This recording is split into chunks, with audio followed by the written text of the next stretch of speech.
can pick up the entire cabinet is here, because the implementation of this decision will affect all departments. Let me also welcome and thank the Mayor of Soplati for the warm and gracious welcoming. Thank you very much, Mayor Sonyoni, and thanks for making time to be part and parcel of this program. We know how hectic your schedule is as the mayor of the biggest town in the province. Let me also greet our Deputy Provincial Commissioner, Lieutenant General Ngubilang, and the others is Sanini Yengubu. And we've been expecting Baba Saifumana Yengubu, and the Director General and the senior government officials. Let me also greet and thank the leadership of the organized labor, PSA, and as well as POPCO. And thank you very much for the warm words of support. And we know this is a difficult journey. It's an intractable journey. It's not an easy thing that we decided to do. But thank you very much for your support. And I firmly believe that the entire leadership that is here listened to some of the issues that were raised, and as promptly as possible they will have to respond to some of those issues. But we highly appreciate your support, and we know that this has been one of the fervent calls from organized labor, that let's stop insourcing, starting with security guards. Let's stop outsourcing, starting with security guards and cleaners and catering at hospitals and all of that. So thank you very much for being here and rendering your support. Let me also greet everyone that is here. I see most of our HODs are also here, but I can't start without acknowledging our political commissar right there at the back.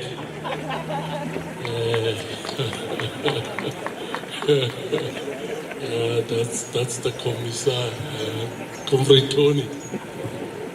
He's also here.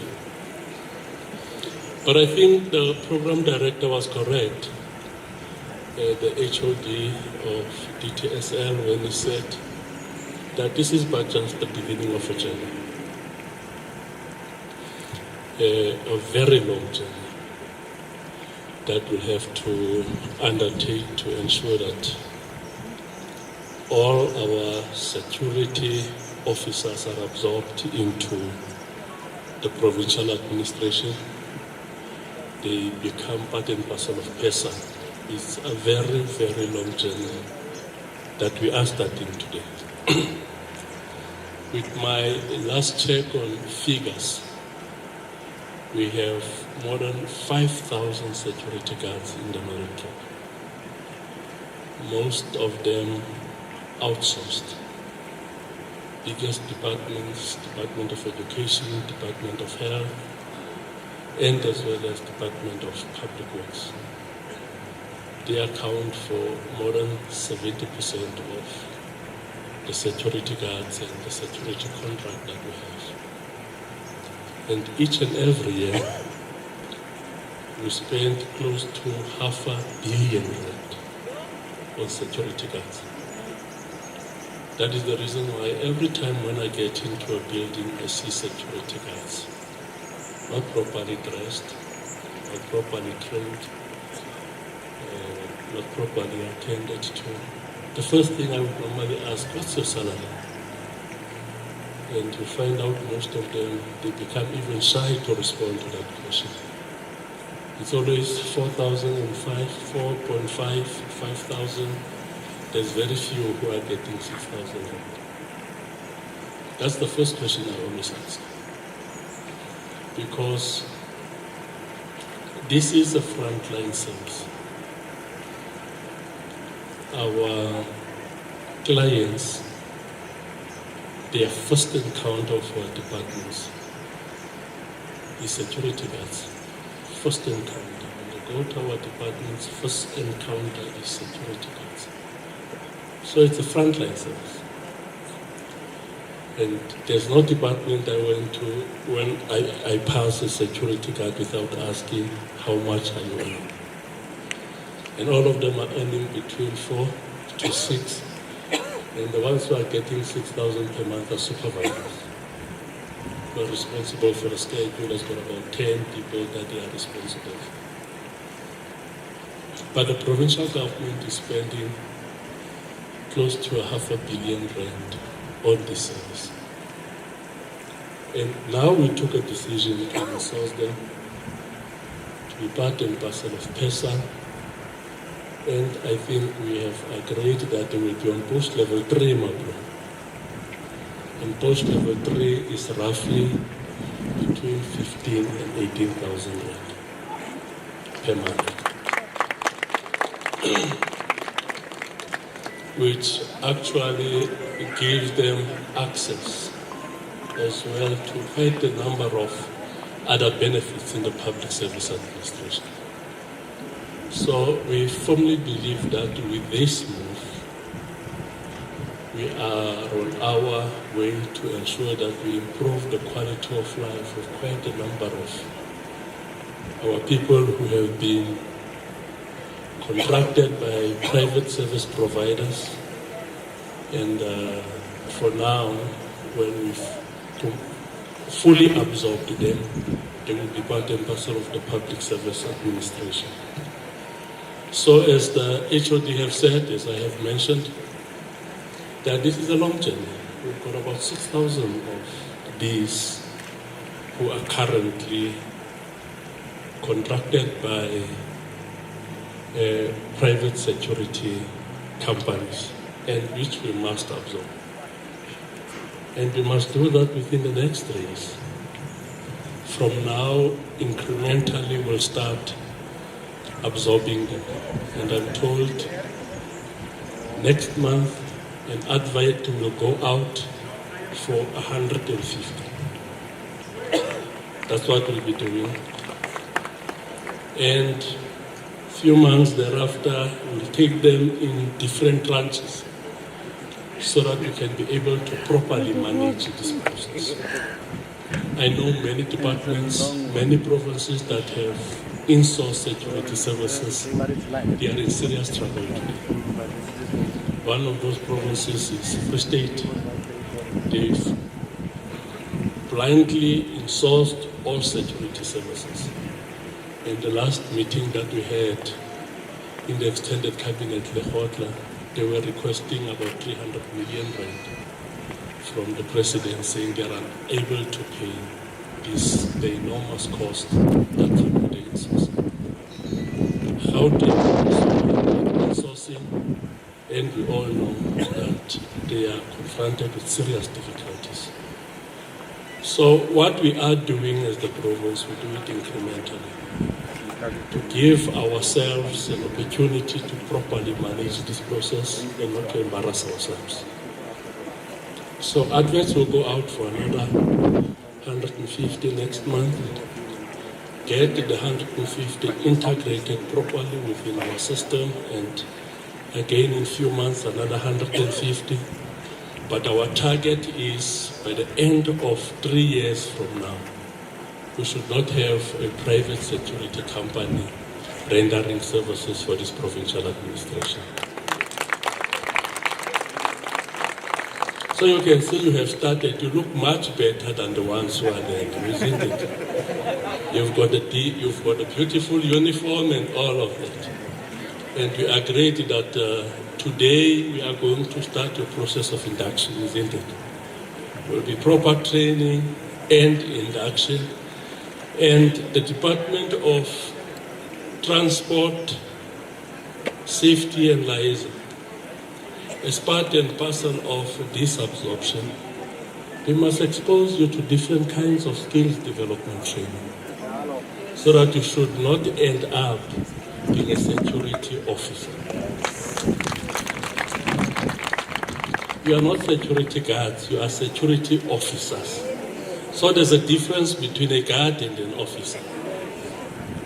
Because an officer becomes part and parcel of service delivery value chain.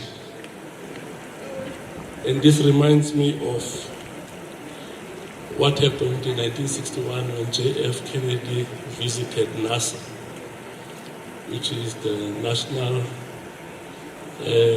Space Administration in the US. He went there just a year after he got elected. He got elected in 1960. So in 1961, he visited NASA. When he got there, late in the afternoon, he met a man who was busy mopping the floors, cleaning the building, what we normally call the cleaner. And he greeted the cleaner and asked, "But what are you doing here?" The cleaner said, I'm here to help to get the man in the moon. He did not say, I'm here to clean the offices. He said, I'm here to help to get the man in the moon. So that cleaner connected his immediate responsibility to the broader objective of the institution. So that's what a security officer is, different from a security guard. For a security guard, it's just to manage people as they come in and out, giving them those registration forms. You must register, give your name and give your ID number, and you write the time when the person got in, you write the time when the person gets out. That's the job of a security guard. But the job of a security officer is completely different. Security officer is integrated into the broader objective of the institution. So as somebody is coming into the Department of Social Development, we should be able to inquire, but why are you here? Person said, I'm disabled. And you should be able to say to this person, there's a disability grant here. Here are the requirements. Because you're an officer of the department.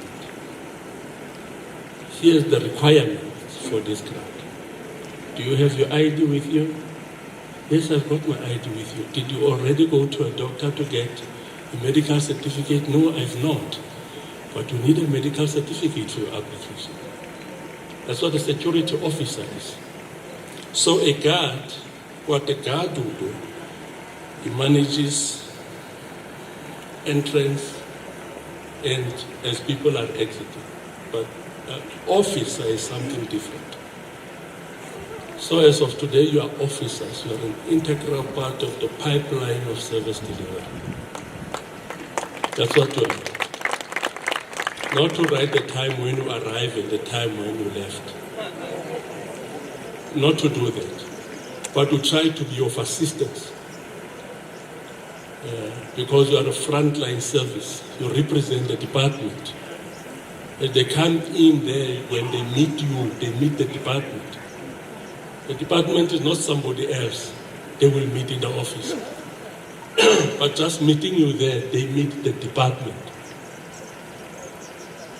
We don't want people who would go back and say, I met a security guard who said I must leave. When people meet you, you should say, I met an official from the department, which is a security officer. So, in order for us to succeed in doing that, we need to train you. If you come in as a security officer, if you are still a security officer in the next 3 years, damn, that's a problem. When the department is looking for an admin clerk to do capturing and verification, when they sit and say, let's advertise the post, they should speak amongst themselves and say, but there is somebody there at the entrance of the office. That's how they should speak. If he's got a shift that starts at 7:30, he's there 7:20. He marshals our entrance into the office. He's astute in doing his or her own work. Why are we advertising? Why are we not taking some money there, the security officer, to come and do the work? Because we've demonstrated it, that we are serious about your work. So when we spoke about absorbing and insourcing of security officers, I met some officials from the Department of Transport as we are moving all our security officers to the Department of Transport, and we are creating a sub-directorate there, which will be properly managed in the corporate services. Somebody said, but this thing is not going to work. Why is it not going to work? As soon as the security guards are absorbed to be security officers, these people, they just don't want to listen.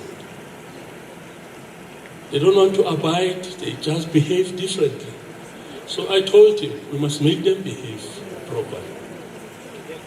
That's what we'll have to do. We have to assist them to behave properly.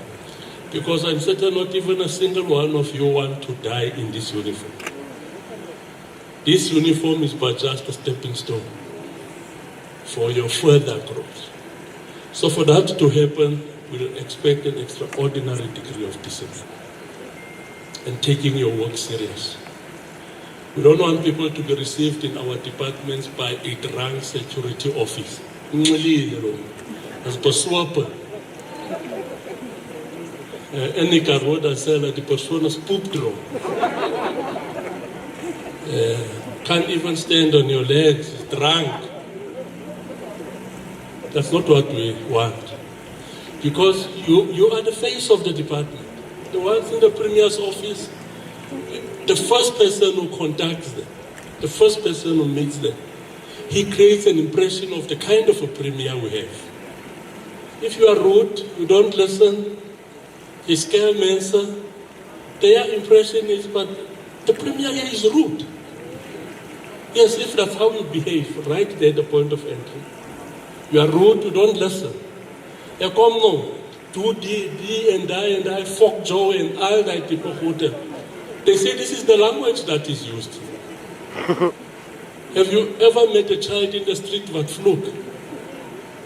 You know, if the child behaves the way he behaves, it comes from home. Ajelani fluke by the it can sali fluky. But if the fluke by the and prat van donor makar, when the child gets into the street, the first word he uses is a donor. Because he gets it from home. So that's not what we expect. What we expect, that's the reason why we agreed we are going to invest massive amount of resources to ensure that there is proper training. People who come and visit our offices when they leave, they must have something good to say. So the first person that received me there, the reception was professional, the reception was motherly or fatherly. The intentions to assist first started there. So that is what we are requesting from you, because you are part and parcel, you are integrated, you get integrated now into the value chain of service delivery. You are not just the security guard standing there filling in some forms of people who are coming in and people who are leaving our buildings. So I'm certain that that's what the department will follow and that's what the department will do. The decision to insource was not an easy decision. It was a difficult decision because when we asked how many security guards do we have here, we were told it's between 5,000 to 6,000. And to add 6,000 on the current number of employees that we have in our PESA system, it's not an easy decision. Currently, we've got about 26,000 employees in the provincial administration. If we add 6,000, that will take us roughly to about 33,000 employees. So it's a large number. And with our calculations, with the last feasibility report that we received, it will cost us more 233 million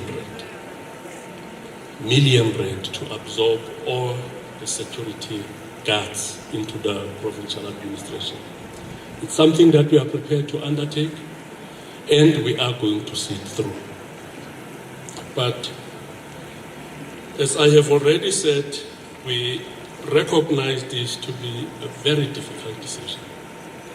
But if you do the epistemology of development,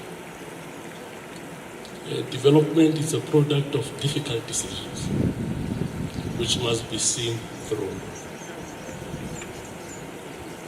That's the epistemology of development. Product of difficult, uncomfortable decisions that must be seen through. And you can only see them through project development. And in order for you to have that project development, you need leadership. You can't take difficult decisions and think that they will be implemented if there is no leadership. So leadership is central to all of this. In order for us to see this big project through, we need leadership in the provincial administration. Mabloom and the HOD must show leadership, fearless leadership, courageous leadership. That's what they must show. If they don't show that, we'll never be able to execute a program. Because that's what the epistemology of development is all about. Difficult decisions. There is no country that has developed in the world without having leadership that takes difficult decisions, uncomfortable decisions, unpopular decisions. So if you want to shy away from taking unpopular and difficult decisions, there is no development that will take place. We'll just remain grounded where we are. The next premier will come in and do exactly what I'm doing. Grounded where I was. But if you want to see our province going forward, we want to see development in this province. We need courageous leaders who are prepared to take risks for the people of the Northern Cape, not to take risks for their pockets, but for the people of the Northern Cape. So with the next adverts that will be taking place, us absorbing some of the security guards from the private companies, this should not be an opportunity for our brothers and sisters, for our cousins. Should not be the opportunity for them. We line them up. There's an opportunity that is coming.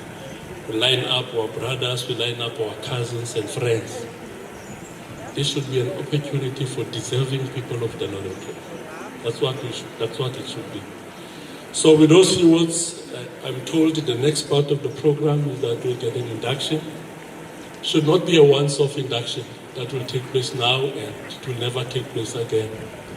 But because of the importance of your work, in actual fact, the department should develop a program for regular induction and refresher courses. And the departments where you'll be going to, if you come to the Premier's office, we must take the responsibility to take you through what is it that we are doing here. Because you're an officer, what is it that we are doing here in the Premier's office? This is what we are doing here, so that as people are coming in, we are able to assist them immediately. And that will be part and parcel of your development and growth agenda. So we'll have to work on that, and let me congratulate you on behalf of the provincial government. This is nice uniform. The MEC will tell you about the history of this uniform. I took pics of security officers in Vietnam. It was in Vietnam. And I sent it to the MEC. I said, MEC, this is the kind of uniform that we need. It looks professional. And the security officers, they look nice. Let us use the same color. And not have security guards who are dressed in school uniform, gray and white.